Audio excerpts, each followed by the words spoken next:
We're live, Hey baby. everybody, welcome to Fantasy Metroplex. Now, why do I always fuck this up? Why do I always fuck this up? It's Now, as tough, y'all bro.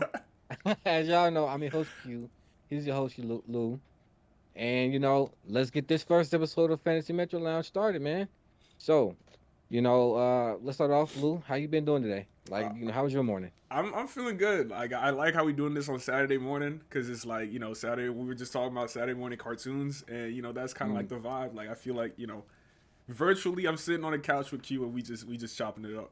I'm feeling good today. Yes, sir. Yes, sir. I Uh, love that too.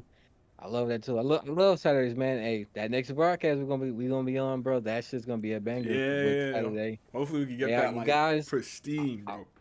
I hope y'all really tune in because next, well, not next week's, but the next stream, guys. Like it's gonna be a banger. So, everything's been popping off and the scene lately. I haven't seen it yet, but I heard about that Brave New World company that just came out. What you been hearing about it? I've been hearing mixed reviews. Honestly, I feel like there's a certain pocket that like expected it to be. I feel like there's certain people who just want Infinity War again, and they're not really happy. But I've also seen select few people that are just like, yo, like listen, this movie has flaws, and but like it's still worth the watch. And that's kind of like where I fall because I actually watched it on Wednesday, and yeah, I Okay, think you. yup. And I think like definitely the movie's got some problems, but overall, like if you really like, it really reminds me of like Phase One Marvel. So yeah. I think it's a decent movie. Okay. So that's good. I gotta watch it. I might watch it tomorrow, maybe or something like that. It's gonna be a fucking pain. But I'm gonna watch probably tomorrow. I do really want to watch because I saw like I saw more good than I saw bad. But how you But let's feeling going in though? Like, what are you expecting?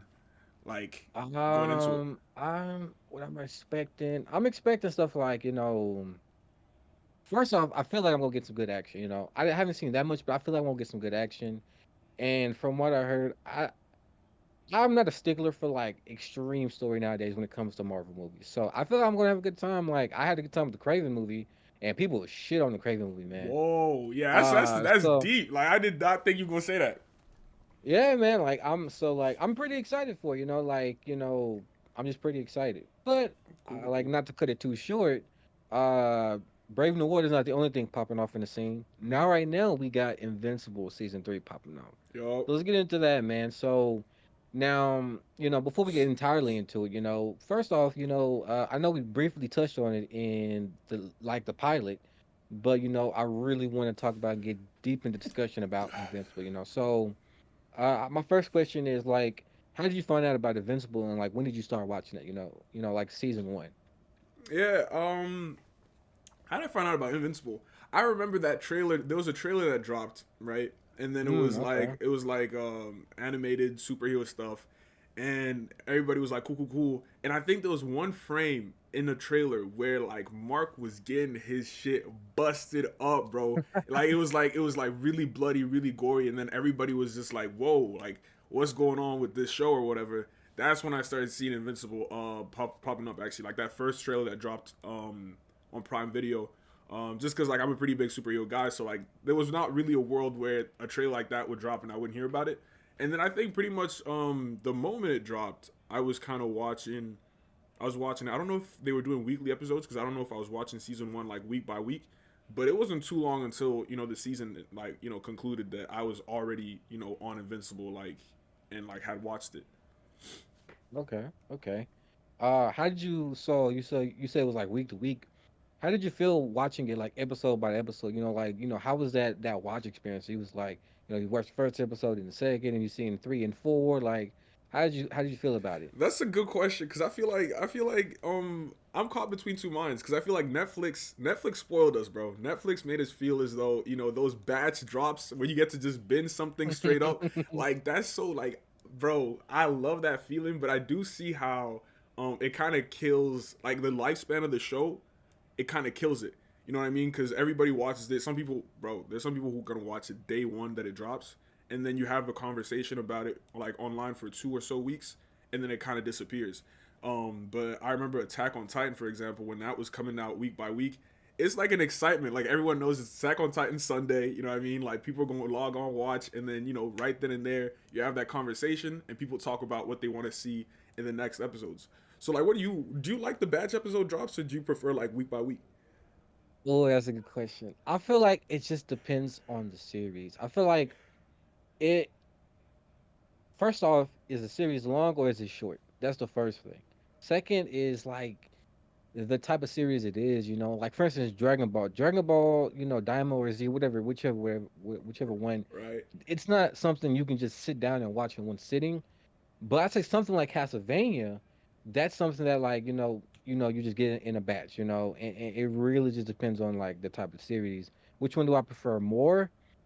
If it's just for my personal amusement, I would say a batch. But if I'm trying to, talk with my homies and stuff like that, I'd say like, week to week, something that, you can talk about the next day and just, like you can really just experience and relate with people, Um, I say when I was younger though, like I was all for like just, like binge and stuff like that. But like I've been since my like watching so many things, I've got like a different perspective on it and stuff like that. Yeah, I think Um, I think like honestly, as I'm getting older, respectfully, I don't have the time for filler anymore. You know what I'm saying? yeah. Like I think the reason Oh, I like cuz to this day, I'm still not caught up in One Piece. I haven't been caught up in One Piece since like 2019. Um because like when you hit that like filler and you're like, "All right, like next week I'll get another episode. Filler. Next week filler." It kind of just kills your motivation, you know what I mean? And so I feel like that's why anime these days, like, they don't really do filler as much as they used to. Because like that weekly drop, man, like you get like 2 weeks of a dud of an episode before motherfuckers, getting the fuck up out of there. So I nah, think, yeah, yeah. man. It's like definitely like when I was younger, boy, and I feel like, the schedule hasn't changed so much, it's like now I go to work every day, but when I was a kid, used to go to school every day. But I feel like you could be a little bit more like reckless as a kid. And so I remember I used to watch the fairy tale show, anime. Yup, yup, yup. At the time, it was like 400 episodes. And within 2 weeks, I binged the fuck and got up to 400 episodes, man. Like, Wait, two I weeks, was 2 weeks for the episodes. Yo, I were you going outside? Like, wait, what's going on? Like, I would go to school.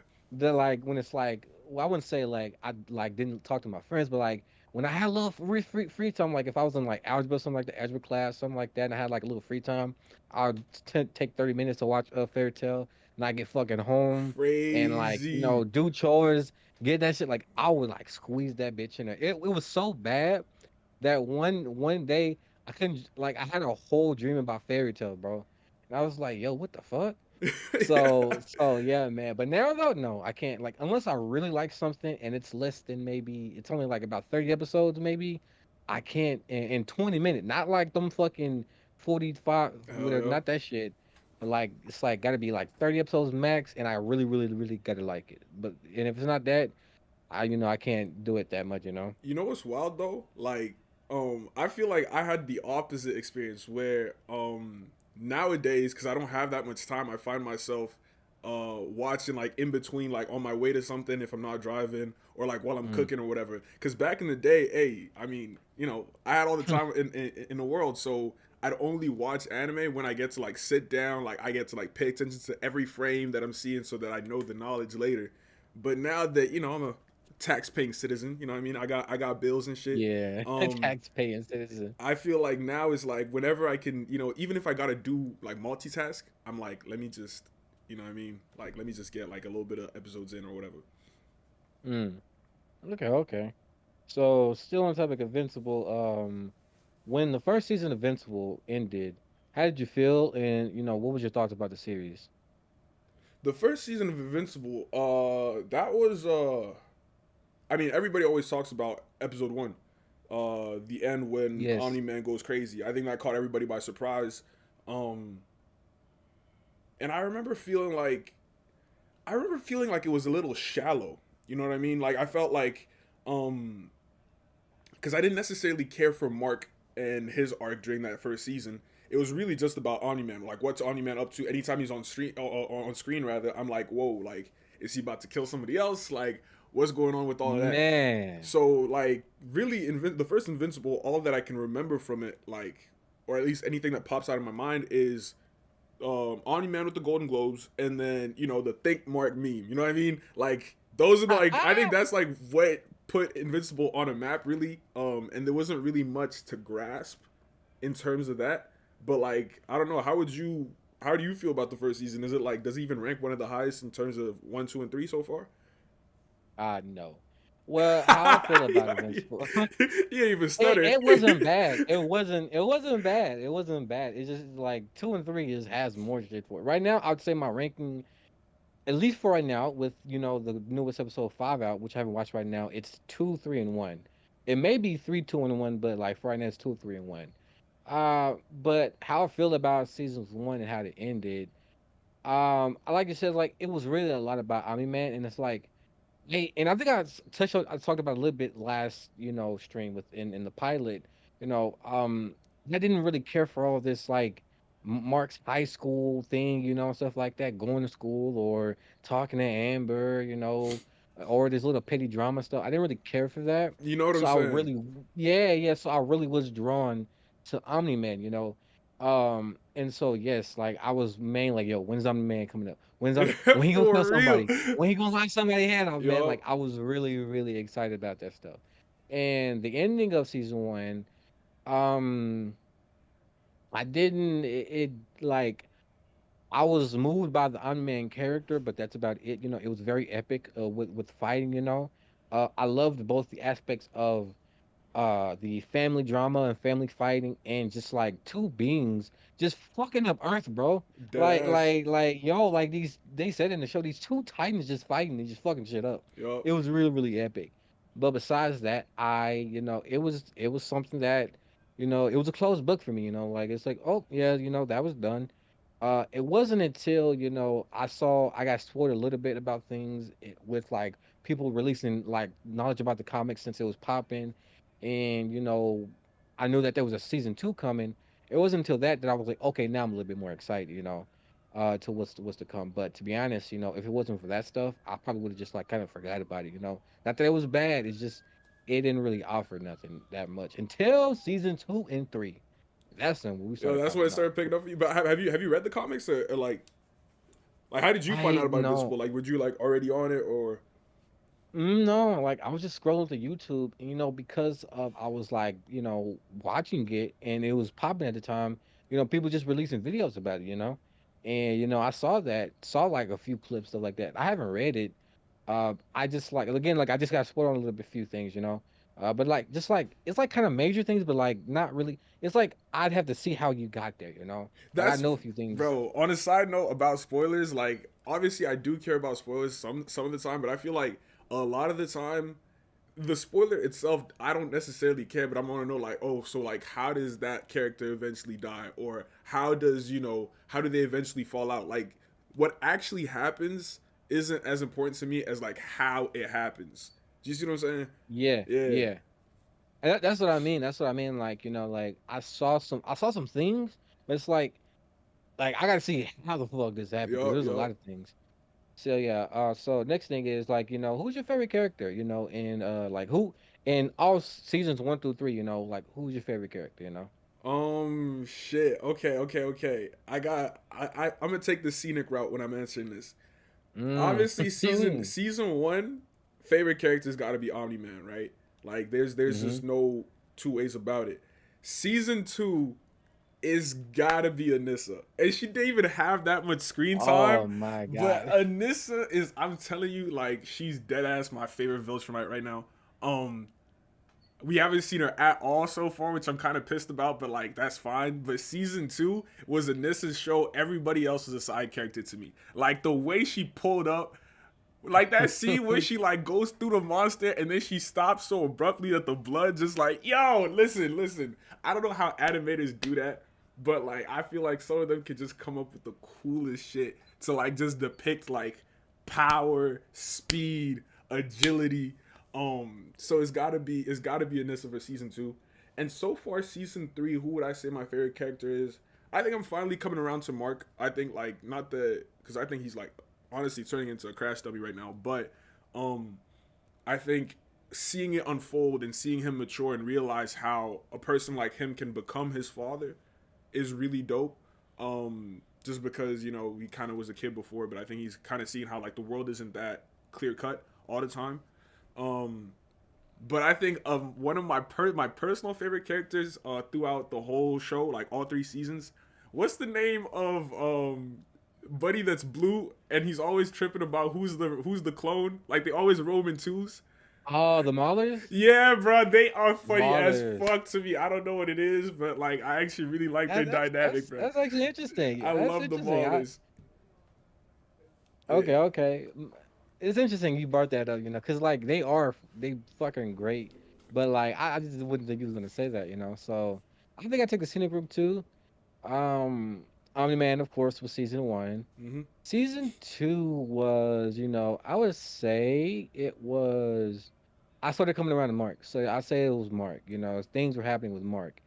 Season three, um, number one would be Rex, and Mm-hmm. then number two would be Mark.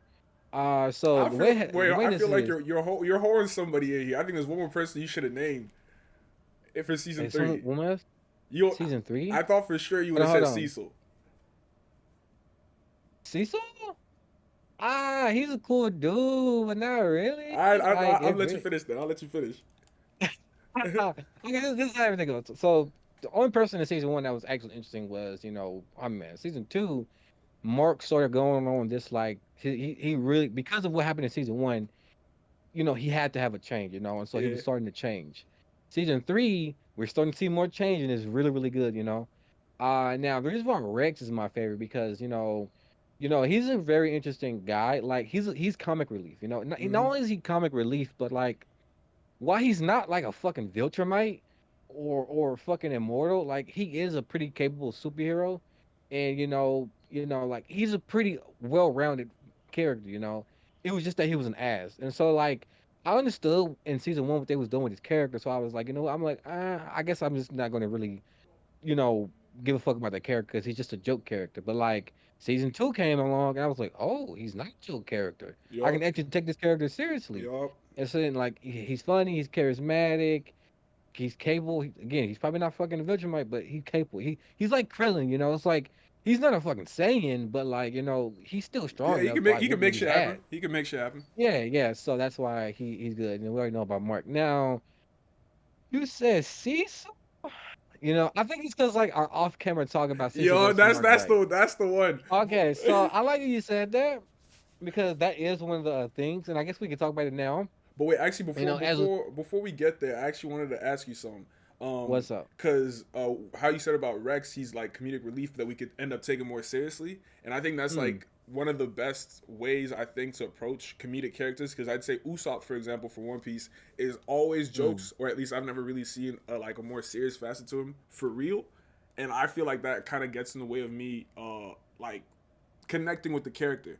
So I wanted to ask you because you actually write, I don't write. What do you typically look for in a character that makes you feel like he might be well written, or like where do you think a character is flat? Oh, yo, you asked such a good question, bro. Like my oh, I just want to geek out so much, but it's like okay, so any character, and again from writing and just from watching shit so much, I've just learned this. Any type of character, any archetype, any cliche, even a hated character, like somebody that's just so hated, can be a great character, bro. It's all about how you write this character, and what it is that you have to like let's say you want to make a deep character or you want to make us like a one-dimensional character. There's so many arguments nowadays about like, oh, why does this character have to be so deep? That's not really it. You could take a one-dimensional character, keep them one-dimensional, but still make them very intriguing and complex. And all you have to do is that you have to write them very natural. What you have to do is you have to take this character and then put them in a situation where they act like themselves, but they act like themselves in a different situation. For instance, one of the reasons why I really love Rex's like progression and stuff like that is because it's very real and natural. Rex was a person like you could tell he's not only is he a joke character, you could tell he probably was like a fucked up character. You know, like he had a bad past, blah blah blah. And he's just being a dick about it. Like he's just being an ass and stuff. Yep. And so you could probably tell that stuff. And he wasn't going to stop this until he got into a fucking literal life or death situation where he got shot in the back of the head, Yep. and like he got shot in the back of the head. And see, sometimes people would either make too drastic of a change or too non-drastic of a change where like the character doesn't change at all. No, he got shot in the back of the head. And he's letting a thing. He's like, oh man, I've been fucking up my life, man. I Mm. don't want shit to end like this. Yep. And since then, he's been kind of nicer. And we see in season 3, and he says this like, yo, I'm trying to take baby steps into becoming a better person. And you can see it's hard for him because he wants to be him, but it's like, yo, I know that like I'm an ass and I need to change. So with all that, it's like that natural progression of the character, doing things when put in another situation. This person is getting robbed, this person is about to die, or this person, gets put in an emotional situation, whatever it is. It's like take this character through a range of situations and a range of emotions instead of like just keeping them in this little box or bubble where they can't grow. Right. Like you said with Usopp. Um, and this is why I don't watch stuff like One Piece. Not to say it's bad, just I don't watch it because Oh, you they about to get get this. us fucking. You know Like, what I'm saying? You yeah, you you try to look, you try to you try look, to stir some shit right here, bro. It's over for us. look, look, man. Look. I ended off on like I don't even remember. I think episode 50, man. Like it was such a long time Yo, ago, but the it's way like, the Straw Hat Mafia is about to take this channel down because what you just did, oh bro. man, It's look, up. you can't, but you can't like. I'm not saying they're like all bad characters for what you want, man. Like for what you want, it is what it is. But I like characters that stay the same but have like many changes over time. Like Vegeta, bro. This Mm. nigga was a whole demon. He blew up planets, Yeah, killed that's a fact. niggas, Yeah. conquering niggas, Motherfuckers and forget then because we, he plays with his kids, man. Like this dude was a killer. yeah, This man. dude was a straight Like up killer. and we saw this like change over time. It wasn't just like an immediate effect. We saw this over time. Mm. That's why like that's why I can, even though I don't like it too much, that's why I can see Super Vegeta doing some silly ass shit and I can still smile with happiness because like yo, it's just so natural. It wasn't so drastic. We didn't come from fucking Planet Namek and then boom get to Super Vegeta where he's a like a clown. Like we saw this dude do a bunch of things. We saw him fucking the Bull Saga. He blew up a stadium. The people was like, "Nah, I want my faith from from Goku." Right. So it's like that's just something I didn't get from like One Piece characters and other character stuff like that. So like yeah, I know it was a little bit long answer. It would have been way longer than that, but it's like yeah, man, like they gotta like really take them through things and let them act be natural. Like right now with me, something I can say with me. Like I am a very very calm person. It's really really hard to get me mad. I'm not trying to go too deep in my life, but it's there's a very very easy way to get me mad like real quick, and it's with my family. We got a little bit of problems, and like I get angry real quick. But if it's like out in the open with like just strangers or people or even friends, it takes a lot to get me angry. Yeah. I barely raise my voice. I'm very calm and stuff like that, and that's just something about me. And people wouldn't know the other, like, for my family don't know that in real life, like, I'm a fucking calm person, and people don't know in my family life, I'm a fucking, like, demon. So, and that's what I mean about that. Now, what was you gonna, let me see something real quick. Before we get to that Cecil Mark thing, trying to blow through these. In all 3 seasons, what was the best moment so far, and what was the worst moment? The best moment and the worst moment. See, I every time I get asked questions, I overcomplicate it because I'm like, there's two things, Hmm. there's two, sides of me that needs to be, appeased. There's like, my shonen anime background where it's just like, I need me a fight, I need some good action sequences. You know what I mean? Hmm. And if that's what we're looking for, then like the best moments was really, obviously the Anissa when um she pulls up to Mark and Amber's date, and she's just like, "Listen, we could do this the easy way, Yo, or we could do hey. this the hard way. The choice is yours." I was like, that shit was just aura, and then how she's like, watching Mark struggle against the whatever, the monster, and then she's just like, "Fuck it, let me do it myself." See, those are like almost like shallow, low substance moments, and I think those would be the best in my opinion. But then there's also like plot moments or like when you really get to connect with the character. And for me, one of my favorite moments was when Mark is fighting Angstrom Levi, and he eventually wins. This is season 2. He wins, but he kills him, and like he's really coming to terms with the fact. Because I think that might have been his first body, and he was Yeah. just like, "I thought you were stronger." You know what I mean? And like Ooh, he that like you know what I'm line. saying? That Like he's line. really like dealing with that, and he's walking through the desert, and then he's trying to find his way home, and he eventually comes across you know Adam Eve um in from the future or whatever, and just like the emotional turmoil, I feel like that was really the point for me where I was like, okay, Mark is becoming a compelling character for me. You know what I mean? Like we're not really stuck in the whole like, oh, my dad is evil, how could you betray us, whatever. Like we're getting some depth here, and like that was a moment that was really special for me. Okay, okay. Your worst? Worst moments, I mean, I can't really think of worst moments because I'm just like, bro, I probably wouldn't even remember it because I'm like, this was some bullshit. Like, I couldn't give less of a fuck. I don't know. Wait, what would your worst Okay. moment be? I'm gonna get to in a sec. Real quick, 'cause we had skipped over it. What's your most disliked character or your hated character? A character I hate the most. Who do I feel like adds? Okay, listen, I don't even hate him, but like, I feel like for how much we see him, I feel like I should like him more. Alan the alien. Um, I feel like Alan the Alien? yeah, yeah. I mean, something about Seth Rogen's voice, and I mean, I fuck with Seth Rogen, I guess. But like, there's something about this character for how much we see him, Brett. I just like get him off my screen, bro. Like, the I can only understand that. the only He thing isn't that that much compelling of a character. yeah, I think the only thing that redeems him for me is like every time I see him, it means like at least in season 3 that we're about to push the Viltrumite plot forward. So like I'm actually appreciating him a little bit more right now because he's helping Omni Man through his emo phase. Um, but season 2, Alan the alien, man, get him the fuck up out of here. Like I don't I couldn't care less for that man, bro. I couldn't. Yeah, like I don't um he's not a bad character, but I just really don't care much for him. But now so my worst moment, which is also linked to my fucking worst hated character, is the Amber scene, boy. You already know. You already know. Yo, That was I thought that was like, the worst scene to me was the thing with Amber because it was total bullshit, bro. I was like, bro, what's going on here? Like, what the fuck?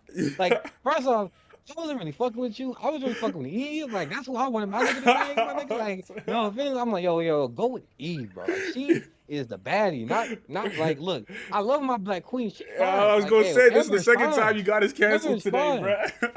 Amber's fine, but it's like, bro, I don't know, man. Like, I'm just saying, like, he right there, bro. Like, so, but besides that, I think I'm like, bro, like the whole situation, I'm like, why are you getting mad at me over something stupid? Like, I'm like, it was a petty, like I don't want to get into it. I don't want to say Amber was wrong. I want to say Margaret was wrong. It was a petty situation, but she pissed me the fuck off. I'm like, man, bitch, you just stop playing with me, bro. Like, you know what? I'll fly your ass up in space and give you whiplash. Anyway, that was that was the worst shit. That was the head must hated character and the worst stuff for me. The best moment, I actually love that you said the action living one. But my number one, my top number one is you know, the fight with the Viltrumites with like Mark and his dad, and he was fighting the old lady, blah blah. Like they were just fighting because that Bro, showed who that showed like one is to what it to me. I know that this is what's to come, and two, this shit is epic, bro. It's a fucking throwdown. Like strongest niggas just throwing down, bro. Blood, guts, it does not matter, bro. Just fam, fighting.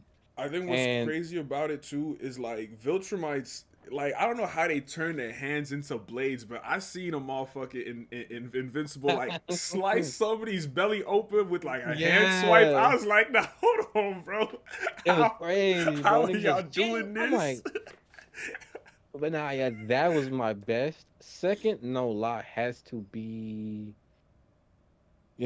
what you said about the ancient Levy one because man, one of the things why I just couldn't be get behind Mark was one his mentality, but also two, bro, where did strength at, bro? Like you were part of like what is known to be the strongest race in the universe. You just get your ass whoop after whoop, man. Mm-hmm. And they finally showed like, oh, okay, so he is stronger, Which is why like in the current episodes when this nigga is getting his ass beat by the Maulers and Oliver is over there wrecking the Maulers where I can like be chill, because I'm like, I know he's just like really holding back. And Mm. like it's and I ain't gonna lie, even from experience, there's something like at work, I have a very physical job. When I try to hold myself back and not go too fast or lift something too big or something like that, or like use all my full strength, it is a bit awkward to like, perform, and stuff like that. Cause Mm. you're holding yourself back. So it's awkward. So it's the only reason why I'm not mad at this nigga.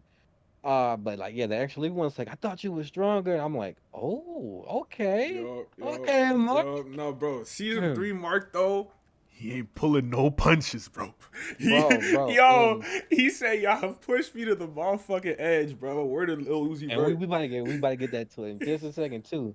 So we're gonna get to a little last segment about Invincible. This last question right here. I don't know all the songs, so damn, I was going too fast. What's your top three songs?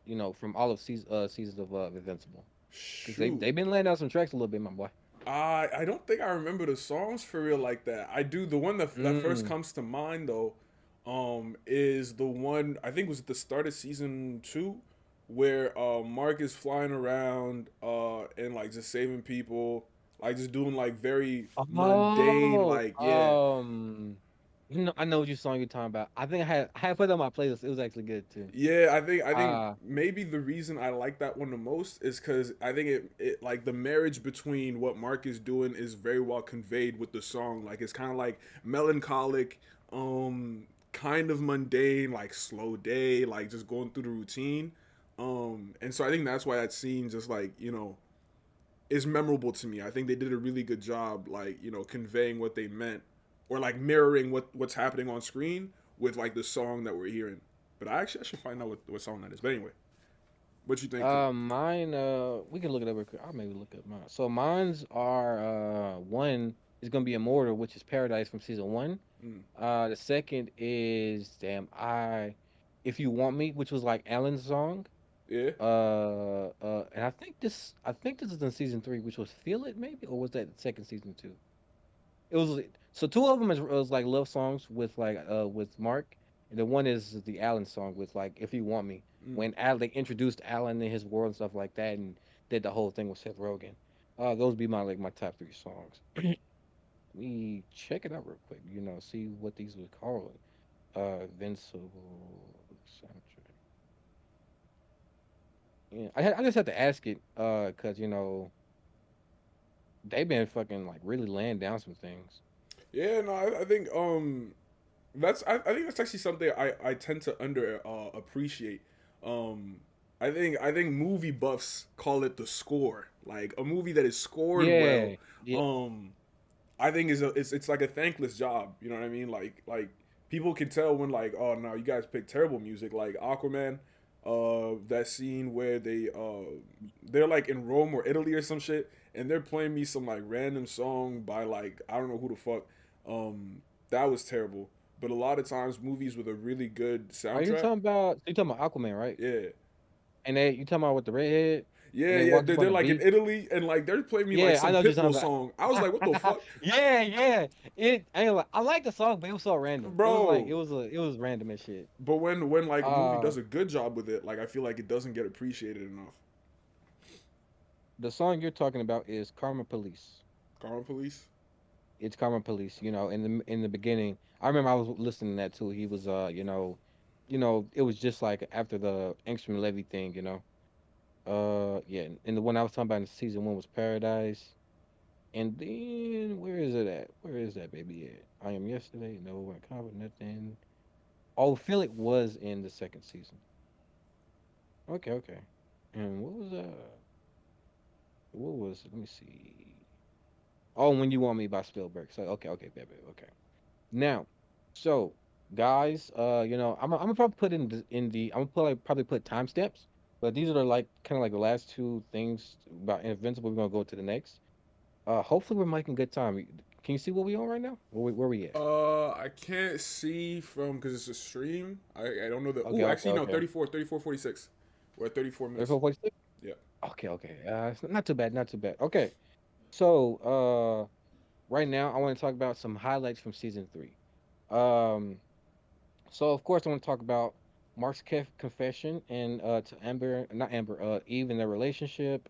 Oliver's growth and his mentality, with what he's doing. Cecil versus Mark, and the Mark going to the future and the Viltrumite secret. So real quick, let's start with Mark confession and Eve. It's pretty quick. I think I talked about it a little bit off screen. Hmm. I always thought that in the beginning, like first season, I was like, I know that's his girl. Like the way it's set up, my nigga, like that was his It girl. was right there. And I'm gonna say this, like it was so cringy watching this nigga confess to her, like, Eve, I like you, and I just want to tell you, the future you, why you Bro, talking about I was thinking the that? see. Okay, Why hold are on. I'm gonna you let you talking finish. about I'm gonna that? let you finish because It was like, just like it's like I'm gonna say this like I understand where he's coming from. It's like I don't know, bro. Even bro, like I ain't saying like, I've had the most successful fucking like relationship with girls stuff like that, whatever, in love life. But like, bro, I know, but it's like don't talk about that. Like it's weird. fam, And like, yo, like because that's the thing. Like, I mean, I got these boys right. Like that they're really big on How I Met Your Mother, and I remember that in high school they were mm. like, yo, you gotta watch it. My issue with that show, and it's my issue with that scene too, is like motherfuckers do things that I'm like, fam, like, why would you do that? Like, why would you do that? Why would you say that? Like, I could and again, like, just like, I'm not a Don John. I'm not like, I got a crazy list of girls I've been with or whatever. But it's like I could have told you this. I could have told you not to say that. Like, you didn't it need to it was mention just that, bro. bad. It was just bad. I love how they're shown really, and I love this. And I wanted this in freaking X-Men '97. I still gotta finish that. I keep putting it off. But I love the power couple thing where Mm-hmm. these two niggas can fly. Like the scene where like Mark and Eve are like above the sky and is like he holding it, they looking. I'm like, see, that's fucking power. Yup. That's somebody they'll fuck you up. Even in like what was it, episode one, when like they went to and this was after the confession, they went to like Doc Seismic and they just pulled up. Well, everybody's captured, they just pull up and like the smugness of them, they like, oh, it's just Doc Seismic. And it's like they look Yeah. like they just beat the ass and just going about their day. So it's like I really do love it, and they're emphasizing it, and it does allude to the comics, which I ain't gonna talk about a little bit more. It's like, yo, they are a power couple, and they were meant to be, which is what I kind of wanted for like Magneto and Rogue Mm. in '97, but it didn't happen, and I'm kind of sad. Wow. So with Anyways, you, Magneto and Rogue, hey, bro, I that was shit gonna was say fun. Yeah, Magneto. bro. Nah. It should have been Rogue and Gambit. I don't care, bro. Rogue and Hey, Gambit for that shit was life. fucking wild. I ain't And, gonna and, lie, it and was. I'm about to piss some people. It's Rogue and Gambit, and it's Zuko and Katara. I do not care. Argue with your I support mama, the bro. Zuko guitar. I support the Zuko You guitar. be surprised. You be surprised, bro. Some motherfuckers are like, nah, it's Aang, it's Aang, man. Fuck Aang, bro. I don't care. Nah, I ain't gonna lie. When I was watching it as a kid, I wanted my boy Aang to score, but like as old, I'm like, you know, I think that's his girl name. Like they was kind of like they was like past shit. Mm-hmm. They some new shit, but it didn't happen. But nah, yeah. So the next thing is what was it? Shit. Give me a second. Oliver's growth and his mentality. He's growing big, and stuff like that. He's growing stronger, and he think he could just kill niggas. When you heard, it's like, what if Dad was right? Why don't we just kill these niggas? Like, how did you feel about that? Like, what was your thoughts? Um, I thought it made a lot of sense. You know what I mean? Like he grew up with. Actually, I don't know. I guess he was still a kid when like a baby, when he was around Omni Man and stuff. But I think it makes a lot of sense because I think it's an easy thing for a kid to idolize.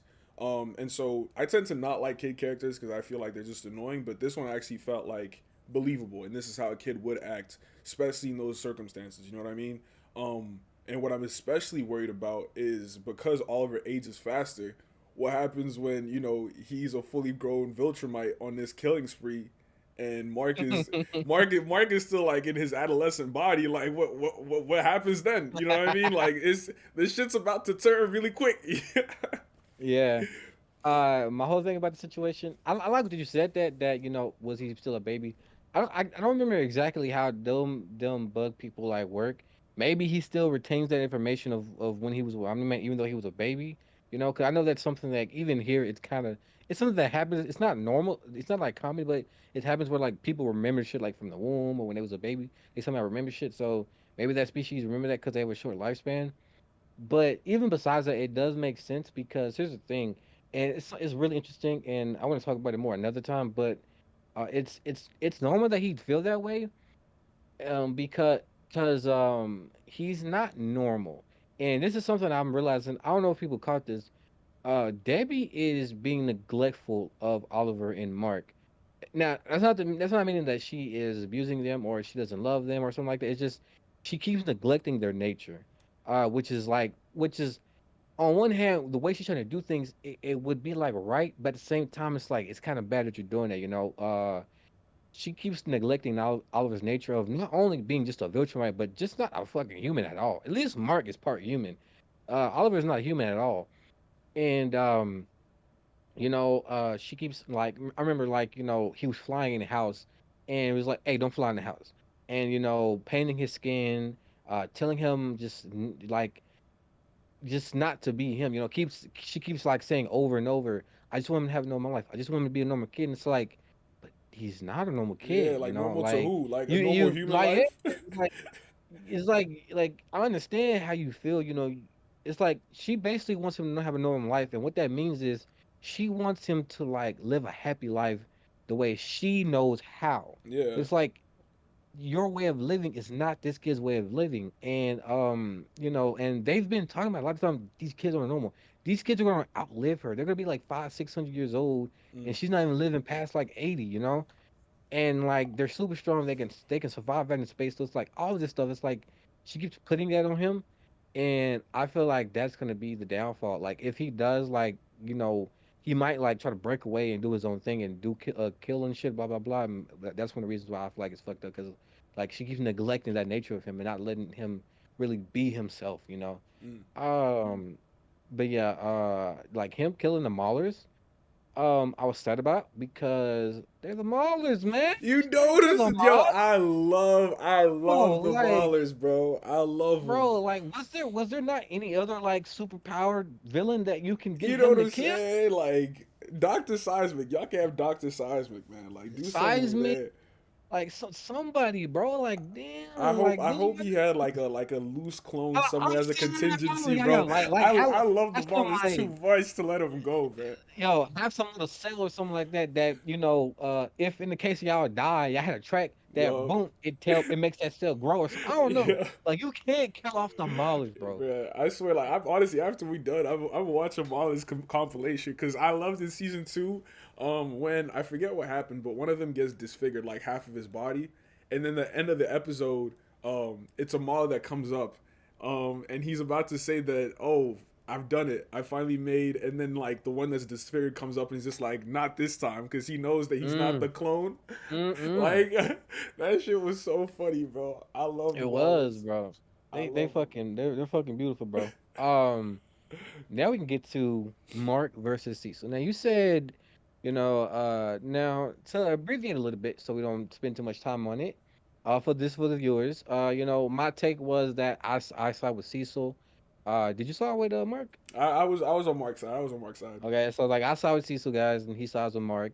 My thing is, that like Mark is just too big of a threat. Like morality gets kicked out the window. Not only does morality get kicked out the window, um, Cecil is like, and this thing. Not only did I think I side with Cecil, I also thought this fight was just petty, like on both sides. Cecil was trying to like be in a dick contest with Mark, and Mark was just being stupid. Because Cecil is too much of a good guy. Cecil would never do anything wrong to Mark. Only time he do something wrong is if like he himself turned evil, but he's not evil. He's a really good dude. Any sentient being he will be protective of, whether they're human or alien, he will protect them. Because they're part of if they're on Earth, they're part of his place he protects. And then what was your reasoning about Mark? My thing with Mark is I think because ultimately This is just a lack of trust. You know what I mean? And I think I trust Mark more than I trust Cecil, and that's why I feel like as much as Mark can be a loose cannon and a much more devastating loose cannon, I think Cecil is being a little hypocritical in terms of like bro, like you could do some crazy shit too, and we wouldn't like the average civilian really That couldn't do is anything true. about it. That You is know what I true. That's mean? true. And I think like especially with this approach, because I do think that Mark presents a big threat, but I think especially because he's already such a big threat, and we see it in the show. It'd be in your best interest to come about it from like a cooperation perspective. The same way Bruce Banner in the MCU helped Tony build the Hulkbuster.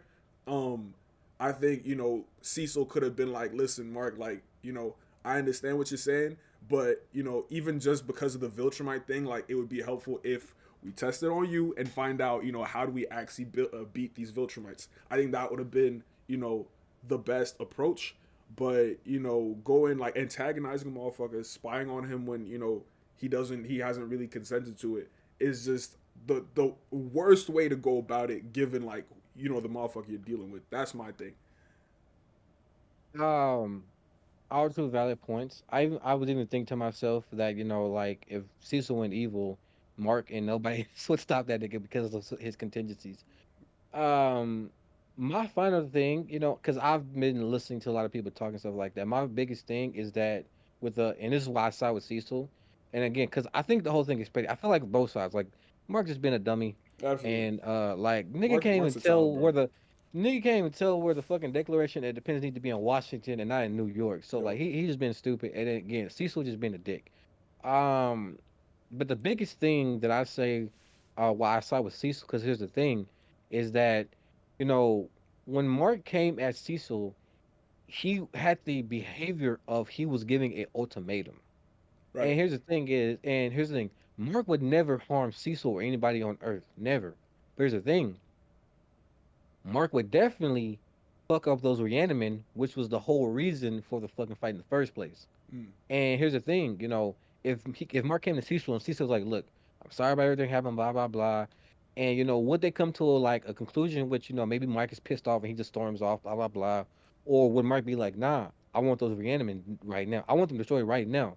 yo, And that's what I feel like when we come to, and I believe that Mark would not like just leave and be and when I say leave, like of course he'll be pissed, he'll be mad, but like I don't think he's just gonna leave. Now I think he wants some shit destroyed now, and that's where I kind of side with Cecil because those Reanimen, while they do have some traumatic past to Mark and his friends, they're under the world government's protection. They're their property, and when you do that, that's you crossing the line, mm, because those are property, those are weapons from the fucking world. Like you're not supposed to be touching that shit. Just like you're not supposed to be breaking into the Pentagon. type Like shit. you're crossing a line, Yo, and that's where I side and stuff like that, and trying to make Cecil out to be this demon, like this is a company ran by the world governments, people from like Asia and the Middle East, like everybody is, working with this company to some extent to keep the world safe. So everything they're doing here is sanctioned by, the world and their people because we want to get peace to it, nigga. yeah. So that's why I saw this, not because Mark was gonna like kill people, just because like he was gonna try to destroy them, reanimate, and that wasn't his place to do that. I feel, in a way, No, 100%. it I could think be, when he pulled up and was like threatening Cecil, I was like, I mean, that's also definitely not the way to go about it. Yeah, like a motherfucker scared of you and you want to come in here threatening motherfuckers, like yeah, you just added fuel to yeah. the fire. What you feel about that? Mark going to the future? Mark going to the future. What you mean? Yeah, see, episode. 3, like when he goes and finds the immortal or whatever. Yeah, yeah, yeah. It was four, but yeah. Oh, okay, okay, cool, cool, cool. I don't know. I thought it was kind of random. I see how it pushes the plot forward again because like that's another body that he had to catch. But in my thing, I was just like I don't really see the I didn't see the purpose of that whole thing of like Mark going to the future and like being forced to kill somebody else and it's the immortal and like he feels responsible because the immortal said that he left. I just felt like I don't know. It felt kind of random. It didn't really feel like they thought that one through as much. Um, I will say though, I really like the time travel within time travel that they did when Mark was like, and I was gonna say like Invincible is actually a funny show. I think their humor, especially in their edits, is similar to mine. When Mark gets to the future and he's just like, "Yo, where can I put my clothes?" And then Mark from the future comes and picks it up, and he's like, "Hey," and takes the clothes, and He was then like, "Hey, Mark's like, "Yo, why is he so depressed?" And then after Mark, gets sad because he had to kill the immortal, they're like, "We got to do one more thing," and it's him grabbing the clothes. Like that shit was funny to me. Um, nah, that was." but yeah, but how do you feel Uh, about it? I was excited. Cause honestly, I don't want to say too much. It was foreshadowing. Mm. Yeah, that's what that was. It was just foreshadowing. So it's like only people who probably like care about that was like people who like know about the comic.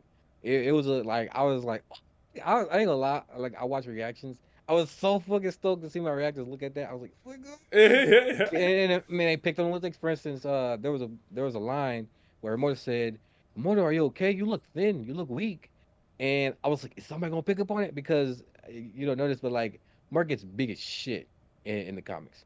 Oh yeah. I don't know if it's big as his dad, but he gets big as shit. Which is one of the reasons why I was like, holy shit, I'm about to watch this series now. And this is one of the reasons why I was coming. So like I said, I got spoiled on some things, and like I remember I was just scrolling, I saw this thing with Invincible blah blah blah. I looked at it, I clicked on it, boom, this nigga is big, bro. I'm like, oh shit, what Damn. what happened in I that mean, time frame? he's benching shit still, right? They had to like Like upgrade yeah, the and machine, yeah, he's like, been just, yeah, yup, like yup. yeah. So I saw that shit. I was like. Okay, I'm probably gonna watch this series now. I'm probably gonna watch this series now. Like I'm saying, that nigga was big, bro. So yeah, and there was some other things too. So yeah, it was just some foreshadowing about what's to come. Uh, lastly, and I'm gonna probably do some variation. I really want to talk about this. So uh, the next one is Castlevania, but I'm probably skip some stuff, so it don't be too long. But let me tell you this. What are your personal opinions and viewpoints on Invincible, the series, good or bad? Like as a whole, like what do you think about the series? And what's your personal opinions on it? Your takes, your hot takes, your non-hot takes, blah blah blah. Just everything you feel about this show. I think I like it. I think it's an above average show in my opinion, comfortably above average. I think the only people complain about the animation. Um, I could see that. I think if you're coming from a certain angle, like you want X-Men '97, you want Demon Slayer. There's really not much going on. Like I honestly compare this animation to like Family Guy, where it's like rather flat.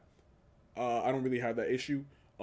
My issues with Invincible comes from side plots. I think it's an ailment that the boys struggles with to a much greater degree. Um, where you kind of have like one, two, maybe three plots that you care about, but there's just one plot that like you couldn't care less about. And anytime like that's there, it's kind of annoying. And I feel like that does sometimes happen in Invincible, less so as the seasons go. But yeah, overall, I'd say this is like honestly a solid B, but B plus really. I think if you're hating, you're giving it a B minus. And I think with the way this season is going, the trajectory, I anticipate it, reaching that A minus, tier for shows in my opinion, animated at least. Okay, okay, I like what you just said. I like what you said. Though you said a lot of good points. I liked. I love that you said. Damn, I kind of forgot it. Anyways, um. It being a good like above average and like all these things. So oh yeah, and the side plots, yes, that is something, and that these new age shows suffer with a lot because they have some good juicy plots going, but they spend like 1 to 2 minutes on it and then do some other shit. I ain't gonna lie, I'm gonna talk about another time, but that's one of the reasons why I did not like season 4. I think yeah, the season 4 of The Boys. I did not really like that Yep, season a lot yep. because oh my god, the main plot over there was just like weird people out, bro. That was the only thing that was going on. Just weird people out. I'm like, okay, like it's funny sometimes, but like you're doing too much, and you're Yep. not focusing on the main plot. But anyways, my thoughts on Invincible has changed quite drastically. When I was first seeing that it's some generic superhero show that I don't really give a fuck about, to this is something interesting that is going to be like here for a while that I'm going to really enjoy, keep me, interested in the, animation community. And I really feel like this is a show that really is gonna bring people together. It's a really, really good show. I feel like we've been in a very, very like long drought when it comes to TV, movies and shows, all that really, really connect people and makes waves, in its entertainment, industry. You see how like I was just talking about songs. You see how like there's artists over here, coming over here, you know, you know, doing things, and all that. Like it's really making waves. It's really going to bring people together. It's one of the ones, man. And there is a few production and kind of viewing processes that are a little bit like skewed a little bit that kind of hinders it, but Hmm. it's really really good. And I'm really excited for the stuff to come. Only thing I would say is about it is really just stop doing that stop plot shit.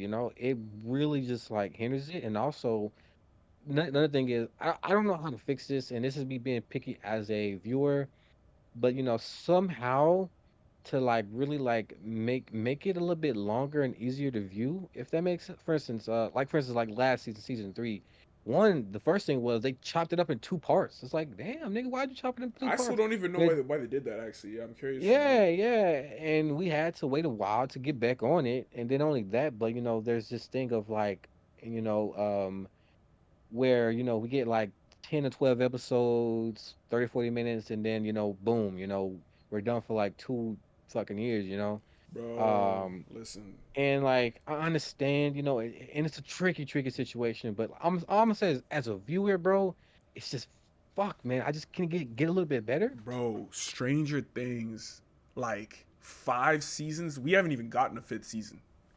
It's been like it's been like 9 years, bro. Oh shit, I Bro, forgot about Stranger like Things. fam, like I don't know what's going on, and obviously the pandemic happened. Like I get it, but like it feels like the culture right now in terms of like you get one season like every 2 years, maybe every three, and the shit is crazy, bro. Like I gotta wait that long to get, you know what I mean? Like back in the day, it was like, all right, you guys, it's September to May, I get my shit every week. Obviously holidays and shit happen, so like you got breaks, and then they got the summer off, and I'll see you right back in September. Where's that at? Give me that, please. Like, Basically, man. Basically. Okay. That's what I wanted to say. So the next is Castlevania. I'm gonna see if I can speed through this because when I wrote these questions, I didn't think they were gonna be that long. yeah, we talk for real, bro. We at the hour mark right now. I did not expect us to. Shit. Okay, so let's see how I'm gonna paraphrase this. So it's a little bit of repeat of the first one. So just overall, how'd you feel about the series? What you heard from, and characters you like, things you didn't like, blah blah blah. So first, I guess just start with how'd you find out about this? I think it was just one of them Netflix like random like fuck it. I was bored. I was looking for something to watch. Somebody had talked to me about Castlevania, and yeah. So I think I also hovered. Did the whole hover over the thumbnail. That little clip they played. I was like, this looks decent. So that's how I found out about Castlevania. I said the same for me too. I was actually trying to think about it last night. Like, how did I find out about this? And I couldn't really remember. I was like, I'll probably just find this shit randomly. Yeah, it's I just don't like remember it. whatever. I don't even really remember it.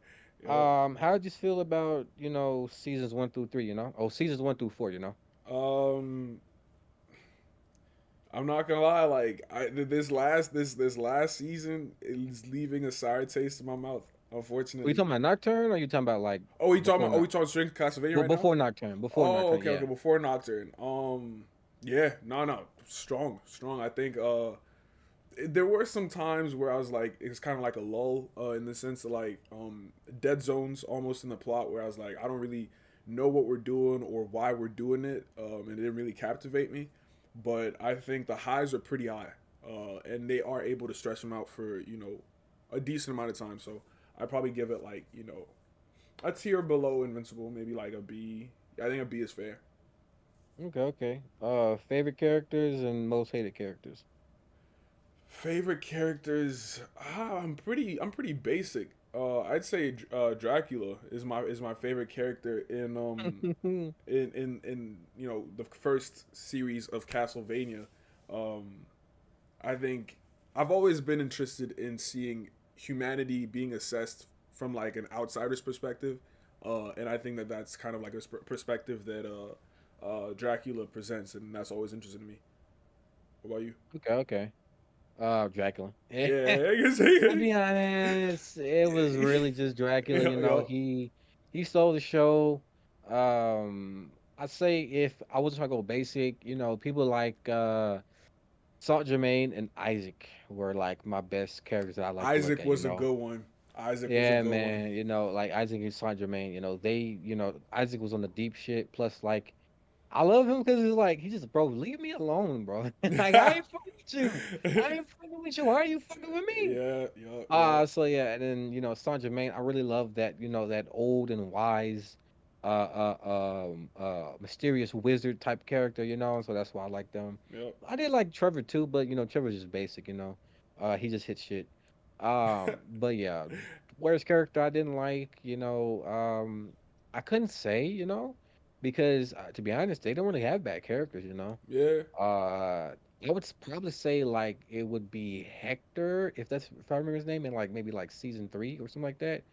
Yeah, Hector, was when that the he, dude that got caught by the vampires and like is this? yeah, Yeah, yeah. I think he probably yeah. be. That's probably the only character you could probably say you hate, and he wasn't even a bad character. It's just like at Yeah. that moment, it was at that moment you just like you a bitch, bro. Yeah. Like you find all Nah, this dead shit, ass, bro. Dead you find ass. all this shit, and then you get out like Yeah. oh fuck. Nah, But no, yeah, for sure, so for yeah. sure. I'd agree with that too. Last thing on Castlevania itself is, how did you feel when it ended? How did you feel like seasons 1 through 4 with the original Castlevania? How did you feel when it ended and its main villains in it, which was like Dracula and Carmilla? Um, how did I feel when it ended? I was actually pretty happy. I was pretty happy because one of my biggest gripes with Hollywood right now is just like cash cows and like getting a return.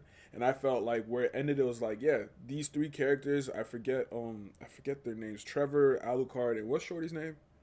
Cypher. Yeah, Cypher. Like I was like y'all's story kind of just came to an end naturally, and like this is a natural stopping point. Dracula gets to live out his days with his boo, and the story just kind of ends. So I was happy. I was happy when it ended. Um, it all felt natural. I forget what happens to Carmilla. Um, She had got ambushed by Isaac with the night creatures and died. Well, yeah, I think she yeah, killed herself because she self-exploded. She killed herself because she was like, nah, nigga, I ain't gonna die like that. yeah, and then that made sense to me. Yeah, I just felt like this was a very natural conclusion. So I was pretty happy with the ending.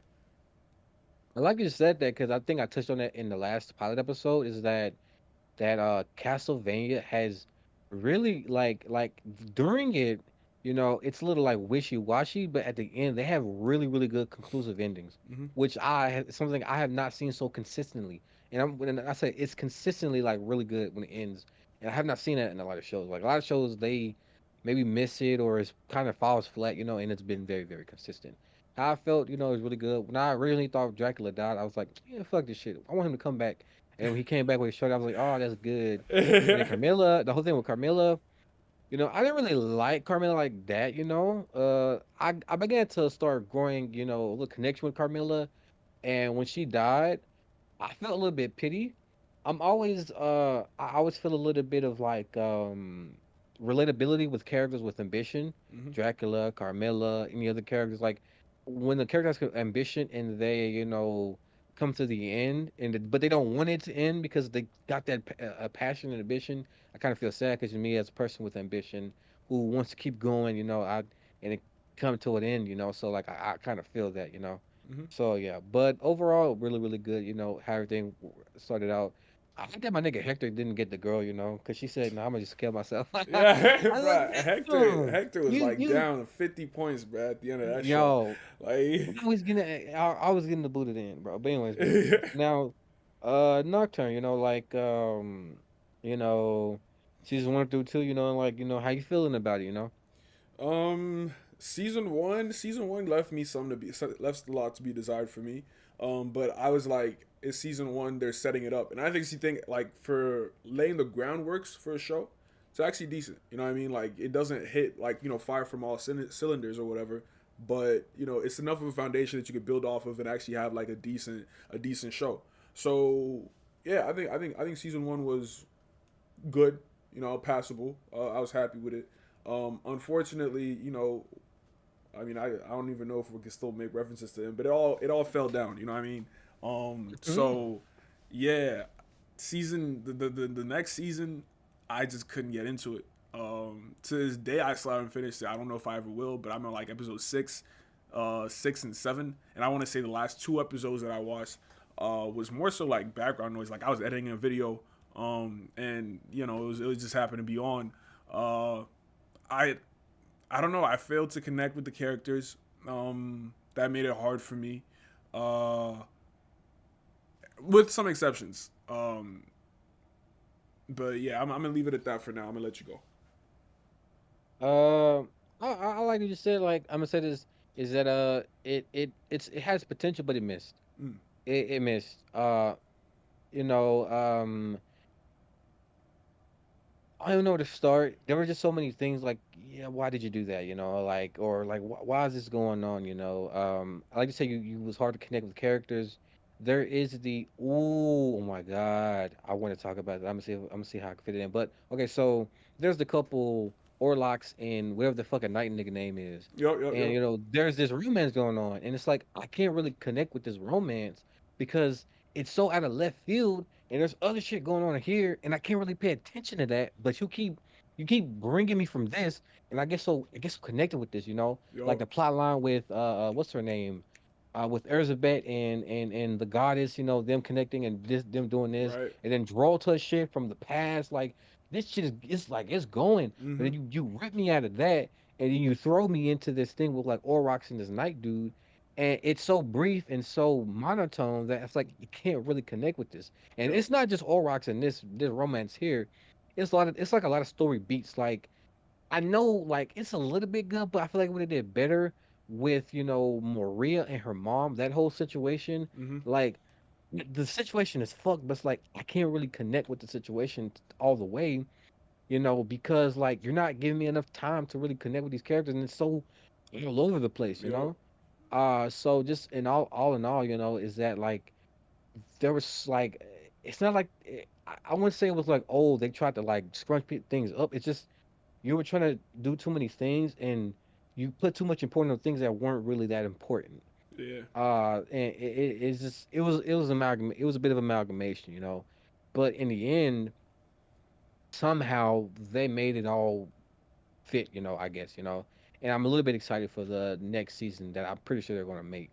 But I understand your feelings because like it was hard. It was actually hard getting through them episodes, bro. It Yup. was like first off, I was like, bro, I don't really give a fuck going on right now. Yeah. Like I was excited. I was excited that our car was here and our car was doing some shit over here. But then we quickly got done with that, and it wasn't even that much. And then like even when we was doing the things with Alucard, there was still some dummy shit we was doing over here, and I'm like, oh my god, man, like Yeah.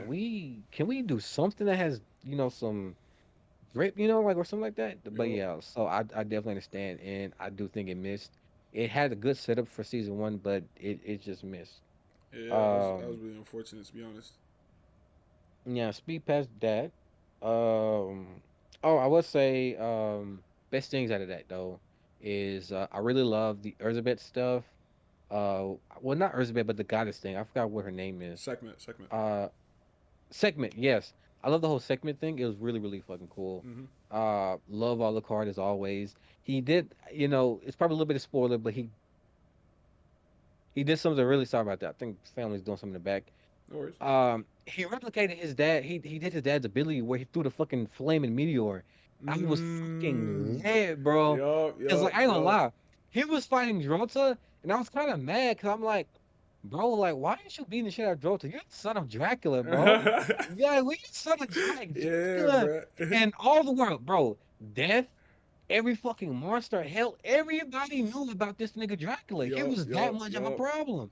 And and you his son, and you ain't doing shit. But then they put after him when he was fighting. When he was fighting, he put up the cape. Boom! I'm like, He let his and this nigga, nuts this nigga, hang a this little nigga, bit. this nigga, a beam shot down. He teleported. I'm like, see, that's what I'm talking about. Yeah. That's the son of fucking Dracula. Yup. That's the son of Dracula. So I love that. And also, I think I told you off screen, or I think I said like last time on Pilot that I really love the implementation of the African cultures and stuff I like was that. actually, yeah, I was gonna say like that's got to be, that was one of the exceptions I was thinking of when I was talking about characters I couldn't connect with. Yeah, yeah, yeah. Like it's like there's a whole things about there, like there was maybe a little bit too much of it, but like I really like I say Castlevania Nocturne and maybe a few other ones are really, really like they're starting to really get to like not Mm. just putting black characters in, but like actually Yep. making likable and connectable black characters. But Because now I was let's actually gonna say like I don't think like the diaspora isn't really talked about enough. Like I think in media you get a lot of like I guess traditional African, but also like Black American. Like I've never really hmm seen um, Caribbean people being put on blast like that, and I thought that was dope. Like because I had no idea what their culture was like prior to yeah. watching the show. And not to say that this is what their culture is, but it was dope to see how like how their spirituality is expressed. You know what I mean? No, yeah, they it's really good because in some of my works right now that I'm working on, it's really great that I've seen stuff like this. I think it was, I don't remember, but some in the Caribbean culture or whatever like that. I think it's like the god Ogun, which was in here. And one of my things, like in one of my works, Ogun is there, and that's because of Word. the yeah, Ogun, and that's because of the recent showing of like these cultures, so yeah. Oh, Yeah, man. And I can't remember exactly how it came about, but like I saw the character, I was like, "Bet, bro, this was like a fucking cool god, to explore, that's crazy. Wait, So side yeah, note is, yeah. and I'm about to come off hella ignorant, but is Bast and shit from Wakanda like is that a real, are those real gods or are those made up? Ah, yes, I'm about, if yes. I hope they are, because if It, not, I'm it's about to get fucking cooked. Like it's over. I can't remember everything, but yes, mostly things that they're putting out is real. There might be some tweaks here and stuff like that, but mostly yes, it Mm, it is. Yeah, Bass is a thing. all right, Um, Same thing with like in Moon Knight, uh, country. uh, Khonshu, Sekhmet, Sekhmet I know because like I've done the whole like Egyptian pantheon, and I remember like there's Osiris. Roth was the sun. I did not know about Khonshu being the moon. I didn't know they had a god for the moon. yeah, yeah. I gotta like really look at this stuff, because I am doing something that deals with gods. Mm. But yeah, yeah, yeah. So, now I'm gonna see how I can masterfully uh do this last segment. Yeah, Uh, fuck, we've been maybe trying to do we this we shit for a need minute. yeah, maybe we do extra minutes. I don't know, but I am gonna masterly see how I can like do this. So the last one is Arcane. Now Hmm. I'm trying to really do this, fully flush these out, really get our viewpoints in. So, now I know it's repetitive, but hey, this one is a big one. I really love this one, and it's the biggest one. How did you come about Arcane? Yeah, I mean, Arcane, bro. There's like just like Invincible. There was just no way, me being me, I was not gonna hear about Arcane. I moved to Bangladesh in 2013, and over there they love playing League of Legends. Like that's their thing. Mm, And so I've been playing League of Legends since like eighth grade, really. And so I was always big on the lore. Me and my boys, like we would actually read the lore before any of the shows even came out. Um, and so when Arcane was dropping, I 100% found out. I don't play League anymore, but there was no way I wasn't gonna find out about Arcane. It was impossible. okay, okay. I was wondering if like you have some connections in the league. I didn't play League, but I knew about League because of my friends, Jay, who I talk about, and a few of my other friends, they played the League and stuff like that. I played something similar to League. I played Smite, which I'm addicted to. I haven't played it in a minute because I just don't play games like that, but I'm very addicted to Smite, so I Mm. understand the whole concept of League of Legends. Okay, so for me, um, I didn't start of Arcane, I I heard about it, but I wasn't like a big thing on League of Legends. And I kind of heard, or I kind of saw that it was with like it was centering two girl characters. And it's not like I have a disposition to girl characters, but like I do, like more of like male character. Watching male character, like especially when it comes to action, like I want to see some like fucking blood and guts punching. Mm-hmm. Um, but I remember where I remember I was just like bored. And I was like, you know what? Let me look at the trailer for this, see how it goes. I saw the trailer. I was like. Oh shit, I might need Yeah, to go ahead and watch that this. oh shit That moment. was a fire trailer, man. I was like, oh Yo, shit. yo, yo. And so yeah, man, I started watching it, and my whole, like my whole impression was, I was thinking it was gonna be like a little generic, but it actually was very new and unique. The art style, Yo. how the story progression, everything like that. It was very, very like new and unique. So yeah, and I just had saw that first one in like first episode, and I did not stop. Yo. Um, how was the viewing experience for Arcane for you? No, I mean it was like it was the perfect, mixture of all things for me because I'm a big nostalgic guy. Like I talk about cartoons and shit a lot, and so something from my past is always gonna hit for me. When you pair that with the quality of the animation of Arcane, you pair that with the quality of the writing of Arcane, because they actually changed the lore from back in the day to match Arcane. Like they did some tweaks to make it work better, and it was one of the only times where the I like the old works and you can change it, and actually I like the new one just as much, if not more. So the view experience was dope. We talked about the score or like the music. Arcane's Hmm. got some really dope music. Just from top to bottom, like I love my experience watching Arcane. I loved it. One of their songs actually helped me create one of my characters that I am doing for my main series. Um, what was it? Was it Snake or was it another one? No, no. Dynasties in Dystopia. Dynasties Mm, Dystopia helped me make one of my characters. She is a Latina character and she's a speedster who also knows Muay Thai. oh shit. Yeah, like yeah. They really it really helped me create that character. They have a lot of good scores. I Yep. think that was one of the things. I ain't gonna touch on that one though, but they have like great scores. Like just throughout. How were your like when the season ended, how did you feel and what was your thoughts? How did I feel? What were my thoughts when the season ended? I think similar to Castlevania, the first one, where it was like this does seem like a natural end. I think the story has kind of ran its course. You could, if you were really, Scrooge McDuck, you could squeeze this for a little bit more juice, make a little bit more money off the season three. But I respect and I appreciate the fact that they're actually willing to, end it right here. I think everything kind of ended naturally. Um, I wish because they all seem to kind of end on good terms, like the Vi, Caitlyn, and Jinx, somewhat good terms. I wish that actually wasn't the case, because I think part of like what's realistic, part of Arcane is like they actually really try to make relationships seem realistic. And my thing is like some things actually can't be fixed, unfortunately. Even though everybody can recognize the fact that um, people's feelings were hurt unintentionally, part of the human experience is like, yeah, no, we all walked away from that situation. We don't fuck with each other, and it is what it is. And I think that would have like that real aspect I wish was in Arcane, or at least more pronounced because I didn't really feel like they hated each other necessarily by the end of it. But I'm nitpicking here. Like I think the show ended pretty well. Ooh, the only thing that I didn't like actually, Victor and Jace. I think that was Yeah, you I did told me not I about did that. not I did How not how like it that. ended. Yeah. Yeah. You said it was it like because it was too much. It was at a left field, or you just what?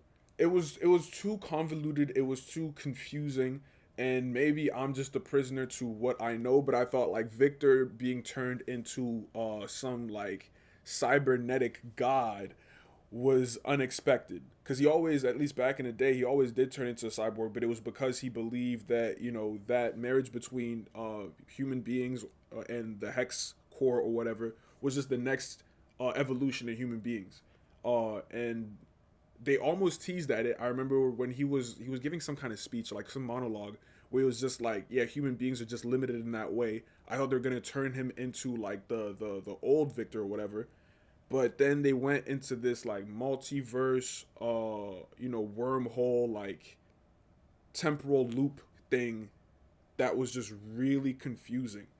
Um, and that's why I didn't necessarily like that. Okay, okay. Dislike characters and favorite characters. Favorite characters. I mean, I'm gonna just say Echo. I think, like, forgive Echo. me, but Okay. yeah, Okay. Echo is just like I just think he's cool. Um, like I think in terms of like, it's really hard for me to pick favorite and least favorite characters in Arcane because I feel like every the entire cast, everybody does what they need to do. You know what I mean? Like Silco could also be my favorite character. Vi could also be my favorite character. Jinx as well. Caitlyn too. Mbessa. I think the cast is just so strong wherever, like in every single corner, that I'm just gonna default to who I think looks the coolest because when we talk about like character development, everybody really has their shit up to 11. You know what I mean? Yeah. Um, I would definitely say like I don't have any dislike characters. Um, Uh, but I would have some favorite characters, but there was no bad characters in this, no, so my favorite characters would be number one would be Silco. That's just my guy. He's a G. Whole Yup, Underground was like yup, whole yup. Underground Mall needed boss and his his nigga. bitch. Yep, yep. And then second character would be it would be Ambessa. Mm. And oh, give me a second.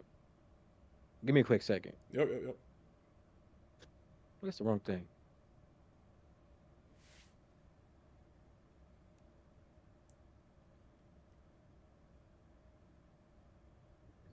Can you hear me? Yup, yup, yup. You good? Okay, sorry about that. Sorry about that, guys. But yeah, Silco and Bessa, and I think that's about it, for right now. Uh, Loved Silco how he ran things and his whole thing with Jinx and Ambessa. Oh, I just love I just love badass fighting characters. I just love Yup. her. So yeah. And my thing about how it ended, like how I felt about how it ended, it was great. Um. Again, I think Arcane is also really good at wrapping up stories, just like Castlevania. It was done really, really well, where there's no questions, answers. I mean, questions and confusions and all, like everything. It was just really, really good. Mm-hmm. And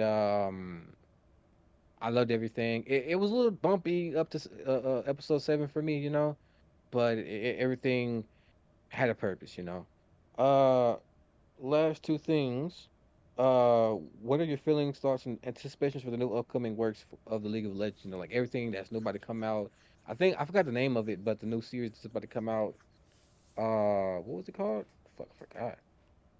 I forgot too actually.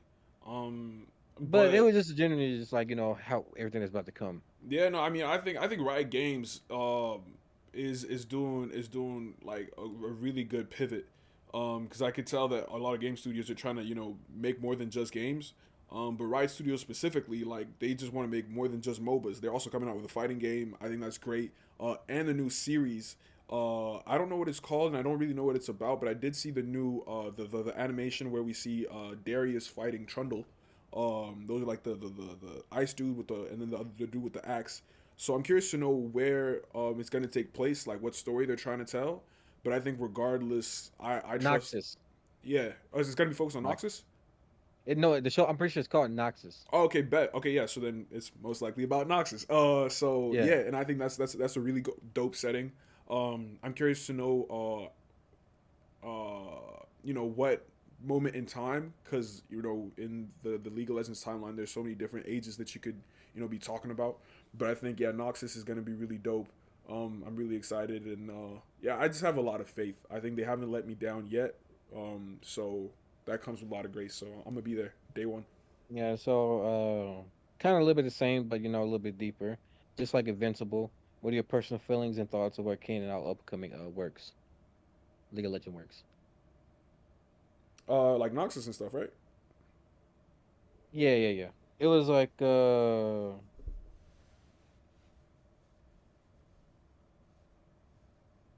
I'm sorry. Personal feelings, like anything, it was just art it was just a little bit deeper than that. Oh, okay, yeah, yeah, yeah, yeah. I think How about that? I'm family going crazy in there a little bit, so I'm no like, worries, dang, bro. yeah. Um, but yeah, no, no. I think I'm pretty. I'm very optimistic, and I'm trying not to be because Hollywood has broken my heart multiple times before, but I'm trying to be cautiously optimistic about the new Arcane show or whatever. But how you feeling about it? And then we might have we might have our Messiah. Maybe shit. You might, and that's why I was going a little bit deeper. Next time and next wasn't. I'll make sure I don't have too much repeating stuff. But I feel like we may have our Messiah here. Invincible is getting hindered a little bit, but Arcane, what League of Legends, Riot Games, their stuff. Here's the thing, is that it's something similar to that I want to do in the future because I have this whole universe or this whole like verse of things, going on. These whole stories, have this one story here, but it Mm, expands out. It's very deep, and it's gonna be having a lot of characters, a lot of story and narrative stuff like that. And just like League of Legends is, with all these characters and all these storylines and stuff like that. And I always wanted to do it myself, but Arcane, not Arcane, but Riot Games and League of Legends is about to do it already, where they're about to implement all these different, stories and stuff like that. Give me a second. yep.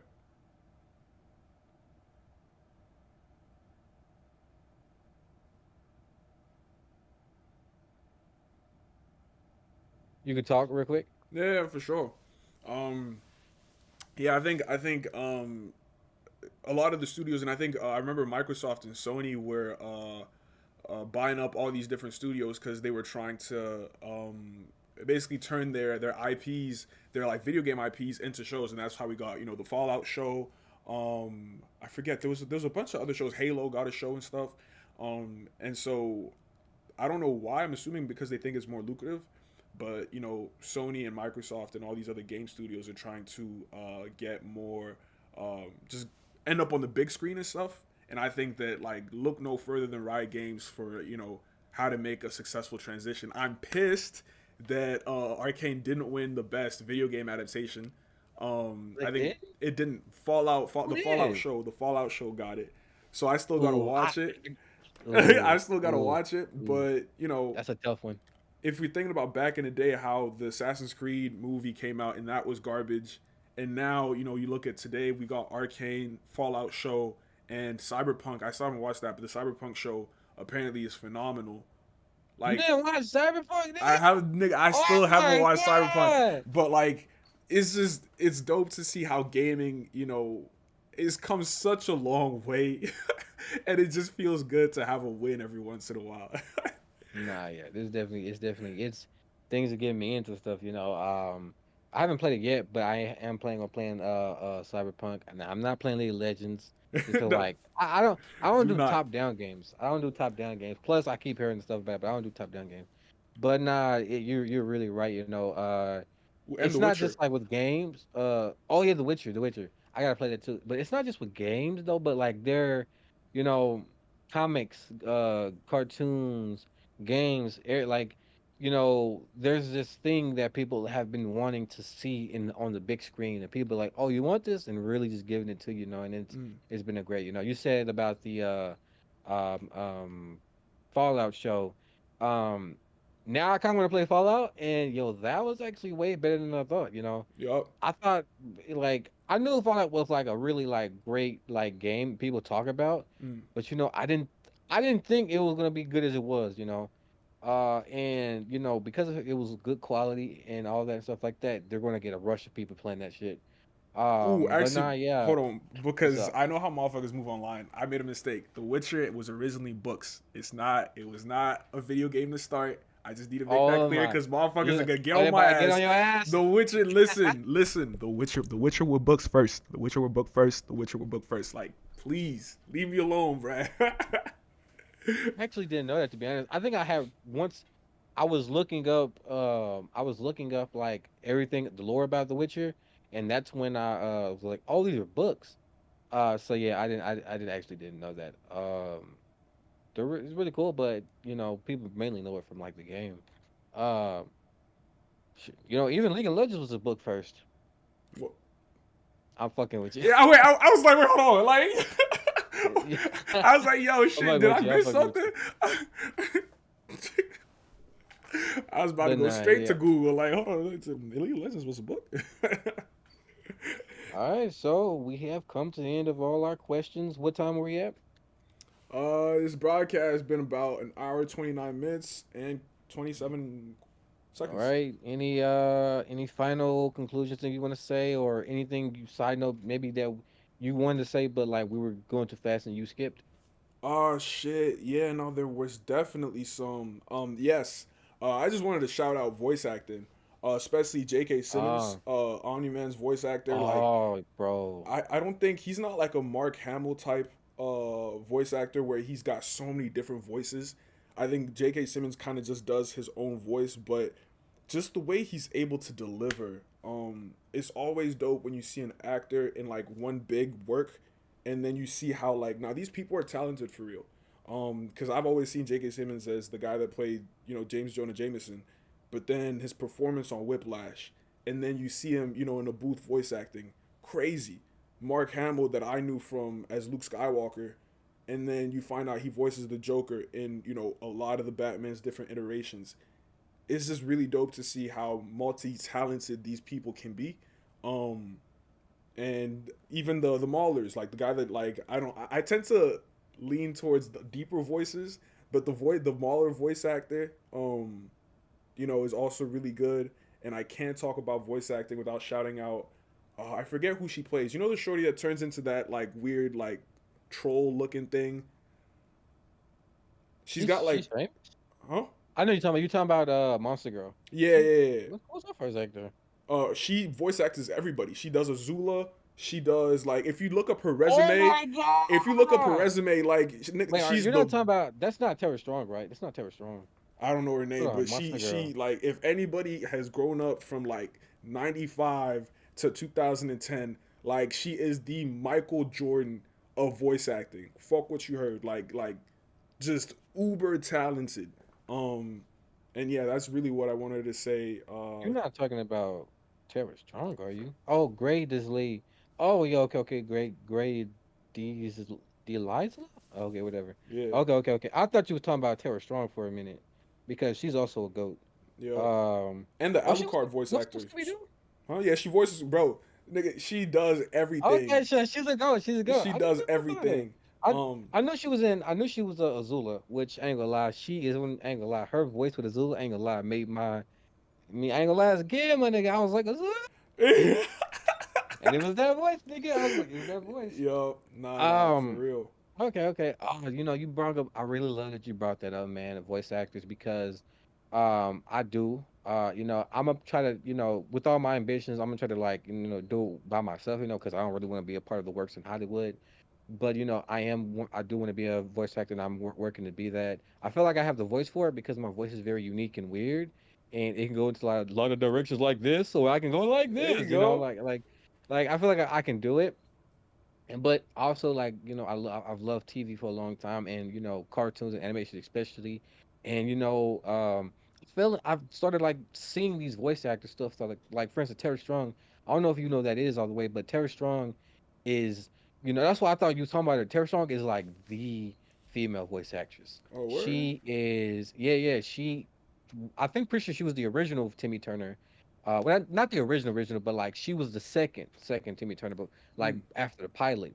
I'm pretty sure she plays Raven from Teen Titans. I'm pretty sure. mm. Yeah, she plays Raven and like a lot of She works, was on the bro. I think she's in Boondocks. my was she on the Boondocks? I mean, That when was I strong. looked up, when I googled it, like I've seen the Boondocks, Rugrats, Teen Titans Go, Powerpuff Girls, and the original Teen Titans. Tara Strong on Boondocks. Oh. She plays Cindy. No fucking wonder I like Cindy. The white girl who played basketball. Oh shit! No wonder I like Cindy. I'm Okay, fucking but I'm telling dead, bro. you. Yeah, I'm telling you, she is like the voice actress. Like for the Yo, most part, I've seen everything I fucking watched as a kid. She has played in it. She voice acted it. she was in Ben I 10. She was saw in Chowder. Yo, what the fuck? yes, bro. And then Danny she was also Phantom. recently in. She was Miss Minutes in Loki. That okay? Because I was seeing her. I was seeing her on Loki. I was like, what are you doing there? But yeah, Yeah, she Samurai was Miss Jack. Minutes on Loki. Yeah, no, she's Hey, yeah, she's fucking out of here. we could bring this topic of voice actors in that next Yup. stream, bro, because that Foster's shit's gonna be home. juicy. Yeah, no, she Yup. goaded. She goaded. She goaded. She's a legend, bro. She's a legend. But yeah, man, like I got into like the voice actors and stuff like that, and it's pretty fucking good. One of the things, and we was talking about this when we was getting ready for the stream, which about like XLR and stuff like that.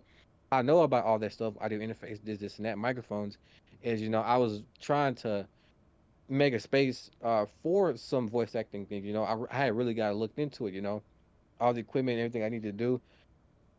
No, I didn't start it, but I am going to be doing that, but like it's a really fun thing, because it's just really fun, and they're just as important as like actors when it comes to animation, bro. They're like really credible and powerful. Yup. Yup.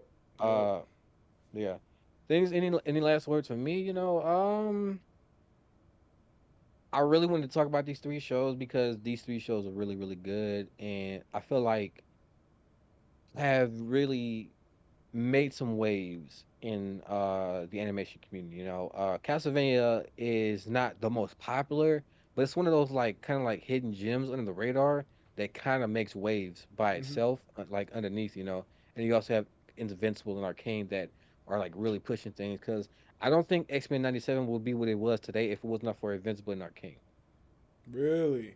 Oh, I'd be interested. How come?